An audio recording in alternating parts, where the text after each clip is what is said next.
WNBA Wraparound. Caitlin Clark ruled out against Las Vegas with groin injury. In this week's WNBA Wraparound, Paige Bueckers wins her first Rookie of the Month. The Valkyries continue surging, and Clark's injury continues to affect Indiana.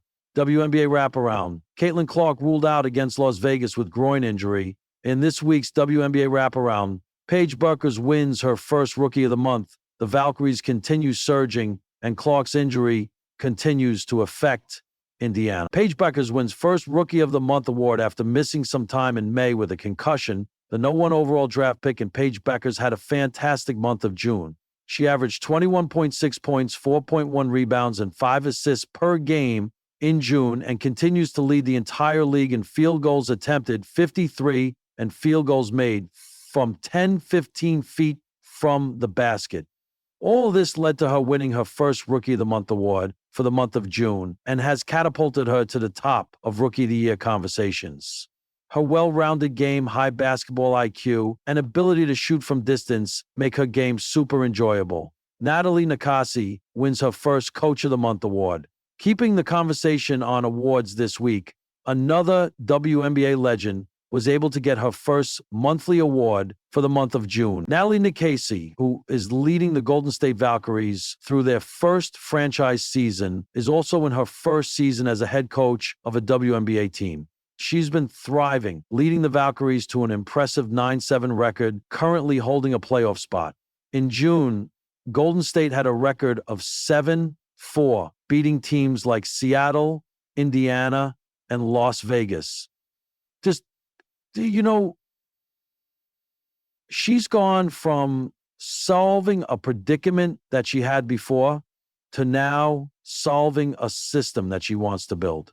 And now she's coming to the team to finally build a predicament that she had before that now gets her excited, but also makes her hope that she can just build things up. This is the team that 2 games to watch this weekend. Golden State Valkyries versus Minnesota Lynx, Saturday, July 5, 8:00 p.m. The Minnesota Lynx struggled heavily in the Commissioner's Cup game and just looked fatigued. You could see it in the way Nafisa Kalia's shots were all just a bit too short. They've had a packed schedule, and if it was going to hit them at any point, it was best it did during a game that technically does not count toward their season record.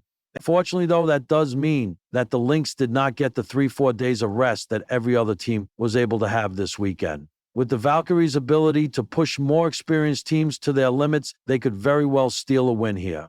Las Vegas Aces versus New York Liberty, Tuesday, July 8th, 8:00 p.m. One of the WNBA's most exciting matchups faces off again this Tuesday as the Las Vegas Aces take on the New York Liberty. Liberty have already beaten the Aces this season, beat them in last year's WNBA semifinal series, and beat them multiple times last season as well.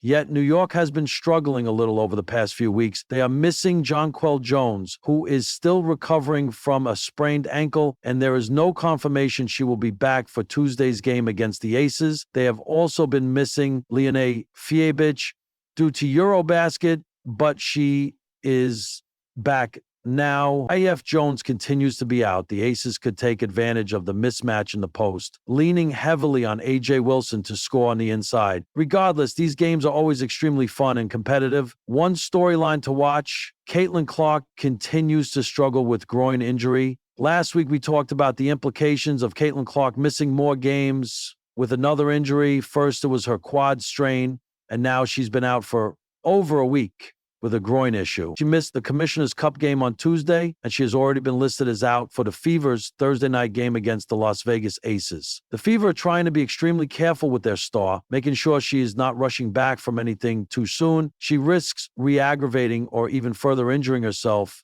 if she comes back before her body is ready. She is day-to-day at the moment, and there has been no confirmation about if she is on track to return to the court on Saturday. That means that her team has had to adapt to playing without her contributions, which hold extreme weight on their success. The good thing, though, is that the Fever's coaching staff seems to be trying to get the rest of the team to improve on the things Caitlin thrives at in an attempt to make up for her efforts when she is out.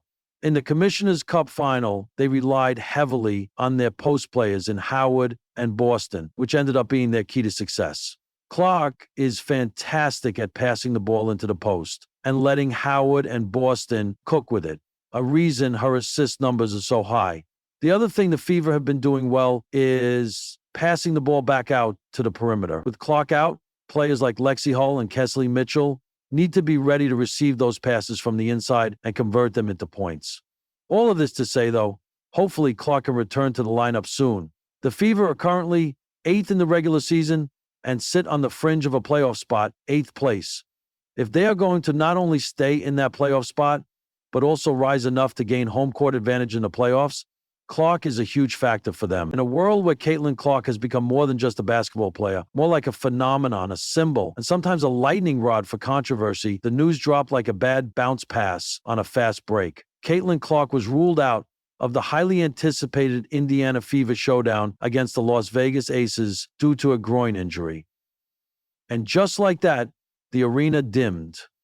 Figuratively, at least, for fans who had circled this game in neon marker on their calendars. It was supposed to be a primetime spectacle, the league's brightest rookie going toe-to-toe with the reigning champions.